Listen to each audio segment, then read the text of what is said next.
वही खबर बालोदा बाजार से है, जहां विश्व आदिवासी दिवस के अवसर पर शनिवार को नगर भवन बालोदा बाजार में सर्व आदिवासी समाज के तत्वाधान में आयोजित आदिवासी महोत्सव में राजस्व मंत्री टंकराम वर्मा बतौर मुख्य अतिथि शामिल हुए। वहीं इस अवसर पर आदिवासी समाज के प्रतिभावान छात्र छात्राओं को सम्मानित भी किया गया तथा समाज के लोगों को फलदार पौधे वितरित किए गए। मंत्री वर्मा ने सर्व आदिवासी समाज के द्वारा सामाजिक भवन के लिए ग्राम कुकुर्दी में जमीन आवंटन की मांग पर पहले जमीन चिन्हांकित करने तथा प्रक्रिया के साथ जमीन आवंटन करने की बात कही। मंत्री वर्मा ने समारोह को संबोधित करते हुए कहा कि आदिवासी समाज की संस्कृति, रहन सहन, वेशभूषा, खान पान सब बिल्कुल सहज और सरल है। यह समाज मेहनतकश है, जो जल, जंगल और जमीन का रक्षक, प्रकृति की गोद में खेलने वाला तथा उसकी रक्षा करने वाला है। उन्होंने कहा कि पहले यह समाज पिछड़ा था, लेकिन अब शैक्षणिक, व्यापारिक सहित सभी क्षेत्रों में अन्य समाज के साथ तेजी से आगे बढ़ रहा है। उन्होंने कहा कि प्रधानमंत्री नरेंद्र मोदी का सपना है कि आदिवासी समाज जब तक तरक्की नहीं करेगा, देश का विकास आगे नहीं बढ़ेगा। प्रधानमंत्री ने समाज की चिंता करते हुए बुनियादी सुविधा पहुंचाने उन क्षेत्रों को चिन्हांकित किया है। समारोह को पूर्व संसदीय सचिव डॉक्टर सनम जांगड़े, नगर पंचायत अध्यक्ष पलारी यशवर्धन मोनू वर्मा, सर्व आदिवासी समाज युवा प्रभाग प्रांत अध्यक्ष सुभाष परते, सर्व आदिवासी समाज के जिला अध्यक्ष भूपेंद्र ध्रुवंशी ने संबोधित किया।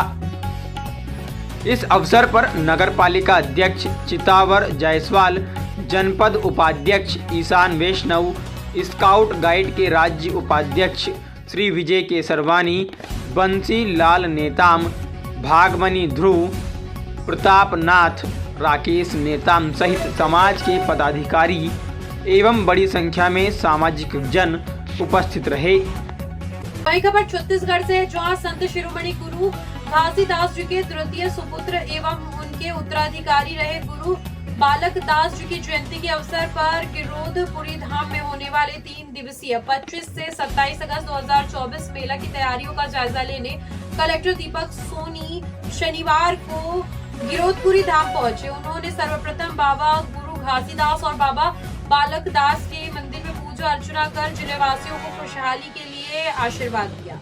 इसके पश्चात मंदिर के पुजारी से मेला के संबंध में जानकारी लेते हुए एसडीएम व तहसीलदार को मेले के लिए आवश्यक तैयारियां सुनिश्चित करने के निर्देश दिए गए।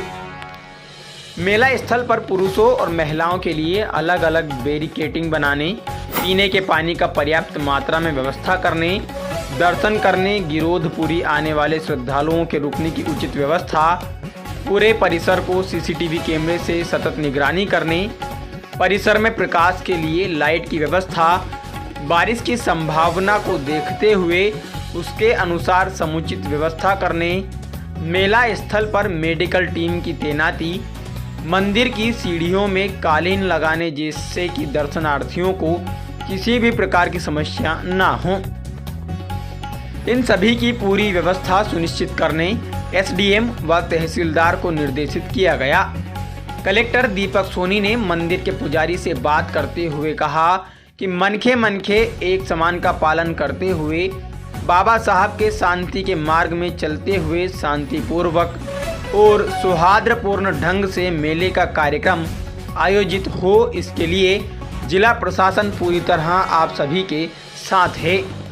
वही खबर छत्तीसगढ़ से है, जहां नंदनवन जंगल सफारी में तितलियों पर बल्क एंड टॉक कार्यक्रम का आयोजन किया गया, जिसमें रायपुर, कुरूद और बिलासपुर के विभिन्न कॉलेजों से 80 छात्रों ने भाग लिया। कार्यक्रम में शुरुआत में कंजर्वेशन सोसाइटी के अध्यक्ष श्री जेपी टंडन के छात्रों को तितलियों की परिस्थितियों में महत्वपूर्ण भूमिका और उनके संरक्षण की आवश्यकता के बारे में जागरूक किया गया। इसके बाद शासकीय साइंस कॉलेज रायपुर के जूलॉजी विभाग की प्रोफेसर डॉक्टर कविता दास ने अपने विचार साझा करते हुए बताया कि अत्यधिक कीटनाशकों के उपयोग के कारण तितलियों की संख्या में तेजी से गिरावट हो रही है, जो पर्यावरण के लिए एक गंभीर चिंता का विषय है। उन्होंने छात्रों को इस दिशा में संवेदनशीलता विकसित करने और संरक्षण में सक्रिय भूमिका निभाने का आग्रह किया, जिसके उपरांत वॉक की शुरुआत हुई, जिसमें छात्रों को 2 समूहों में बांटा गया और उन्होंने 3 किलोमीटर के ट्रेल पर तितलियों की विभिन्न प्रजातियों की पहचान की। इस दौरान छात्रों ने common crow, emigrant, great egg fly, seller जैसी तितलियों को देखा। वहीं वॉक के अंत में सभी छात्र जू कैंपस में स्थित बटरफ्लाई गार्डन पहुंचे, जहां उन्हें होस्ट प्लांट्स के महत्व के बारे में जानकारी दी गई। छात्रों को बताया गया कि तितलियों के जीवन चक्र में इन पौधों की क्या भूमिका होती है और कौन से पौधे तितलियों के जीवित रहने में अहम भूमिका निभाते हैं। विजिट के उपरांत छात्रों को इंटरप्रिटेशन हॉल में जंगल सफारी पर आधारित डॉक्यूमेंट्री दिखाई गई और नंदनवन जंगल सफारी के निदेशक धम्मशील गणवीर ने छात्रों को संबोधित करते हुए कहा कि जंगल सफारी को एक शिक्षा केंद्र के रूप में विकसित करना है, जहां छात्र वन्य जीवों पर शोध और अपने ज्ञान को समृद्ध कर सकें। साथ ही उन्होंने विद्यार्थियों को जंगल सफारी में युवान वॉलंटियर प्रोग्राम में शामिल होने के लिए अपील की। अंत में सभी छात्रों को उनकी भागीदारी के लिए प्रमाण पत्र प्रदान किया गया और उन्हें चिड़ियाघर का भ्रमण कराया गया, जहां उन्होंने तितलियों और अन्य जीवों को नजदीक से देखा। वही खबर छत्तीसगढ़ से है, जहां केंद्रीय गृह मंत्री अमित शाह छत्तीसगढ़ के 3 दिवसीय प्रवास पर आज रात राजधानी रायपुर पहुंचे। मुख्यमंत्री विष्णुदेव साय ने स्वामी विवेकानंद विमानतल पर केंद्रीय गृह मंत्री अमित शाह का आत्मीय स्वागत किया। इस अवसर पर उप मुख्यमंत्री अरुण साव और विजय शर्मा, केंद्रीय आवास एवं शहरी विकास राज्य मंत्री तोखन साहू सहित आदिम जाति विकास एवं कृषि मंत्री राम विचार नेताम, वन एवं जलवायु परिवर्तन मंत्री केदार कश्यप, उद्योग मंत्री लखनलाल देवांगन, वित्त मंत्री ओपी चौधरी, महिला एवं बाल विकास मंत्री लक्ष्मी राजवाड़े, राजस्व मंत्री टंकराम वर्मा, सांसद ब्रजमोहन अग्रवाल, विधायक किरण देव, पुरंदर मिश्रा, मोतीलाल साहू, पूर्व सांसद सरोज पांडे सहित अनेक जनप्रतिनिधि, मुख्य सचिव अमिताभ जैन, पुलिस महानिदेशक अशोक जुनेजा तथा वरिष्ठ अधिकारी उपस्थित रहे।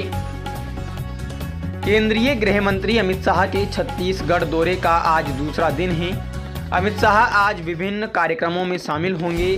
साथ ही नक्सलवाद से निपटने अंतर्राज्यीय समन्वय की रणनीति बनेगी।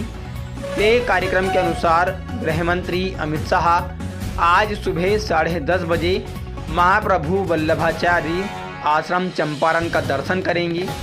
दर्शन के बाद सुबह 11:30 बजे राजधानी के मेफेयर रिजोर्ट से अंतर्राज्यीय समन्वय बैठक लेंगे। इस बैठक में छत्तीसगढ़ और पड़ोसी 7 राज्यों के पुलिस महानिर्देशक और मुख्य सचिव भी शामिल होंगे।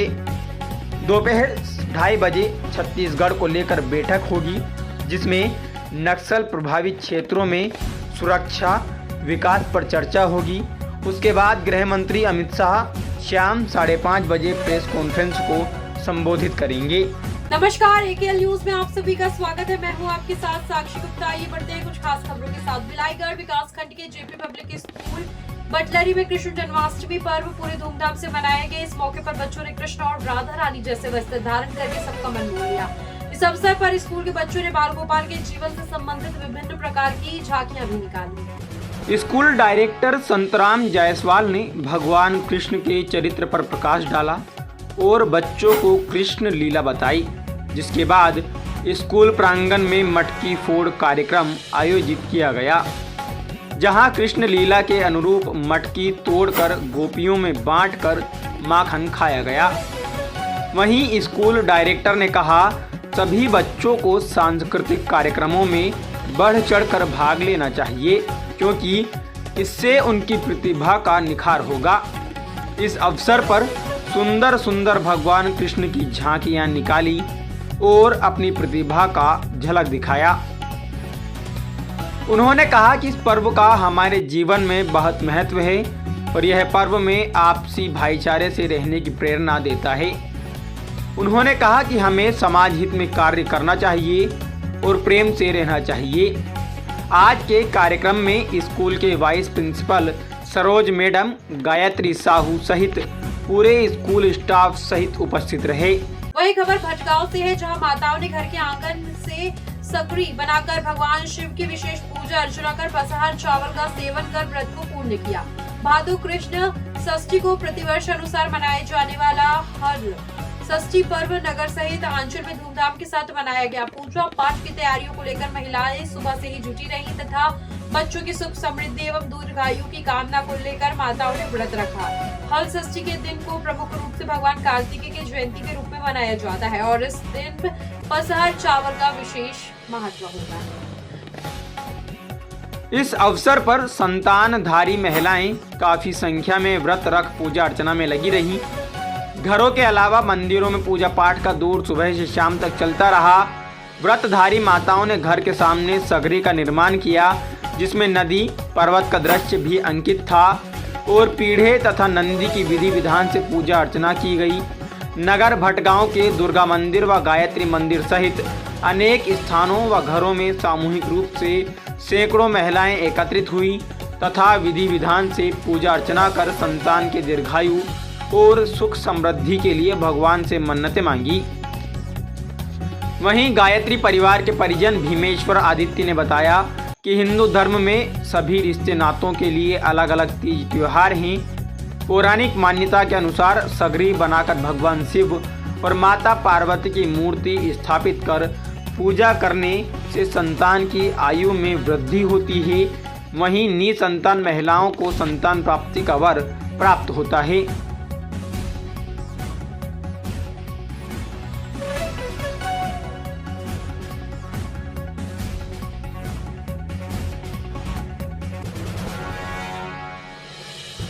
खबरों का सिलसिला यूं ही जारी रहेगा। बनी रहिए एकेएल न्यूज के साथ। तब तक के लिए नमस्कार।